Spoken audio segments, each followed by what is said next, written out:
Hacı abi sekenti. Baş, Allah razı olsun. Dürüm senin. Allah razı olsun. Ali dayı jironim ondan sonra Çay tuzağı gelmiyor. Gamma. Ben de gene zaten Koy konuşuyorum. başka baba sen. Allah yardım. Yine çektirmeyi. En sinir o Allah razı olsun. Ali dayı güven bir sürü seksüel. Sağ ol, Allah razı olsun. Orada. Ha başlar. Sekent baş. Bunu ziyaret mi ki? Yo istek yetişmezdim. Allah şmayız razı olsun. Allah razı olsun. Allah razı olsun. Allah razı olsun.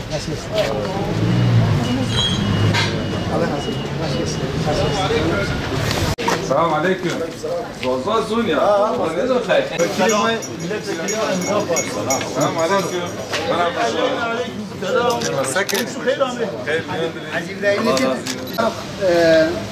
o tarafı Mersin milletvekili seçilmiş bir yol.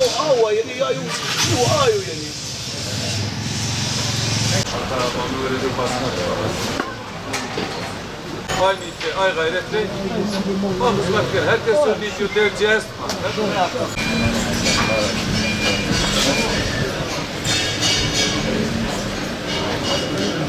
Selamun aleyküm. Milletvekili. Maşallah. Orada sen duralım. Merhaba. Seçilmiştir inşallah. Maşallah.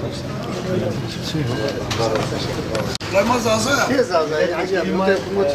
Biraz zazav ya. Selamun aleyküm. Hacı Faruk. Namaz ziyareti yaptı o. Ezgöy terim vaz bir memleket oktiyar mun ben çayas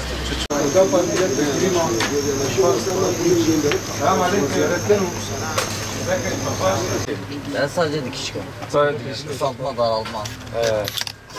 Kim senin? Vallahi idare kal. Hoş iş ben. Maşallah. Maşallah. على قبيل Amin. Amin. Allah muhafaza bak inşallah. ودارش ما يو سيدو ما تعمل شو ما صاير صارتون مثلا تفهم بن شي بن يعني ما فاي Selamun aleyküm. Hoş bulduk. Merhaba Şmari. Merhaba. Şma sakin. Boş. Ya Rabbi tıkalesiz zın. Yani belli aslında. Hepsi belli. Doğru yani. Konuşmaya çay kaldı. Ne yapayım? Ürün senin. Keyif, sağ ol. İş ben değil ben.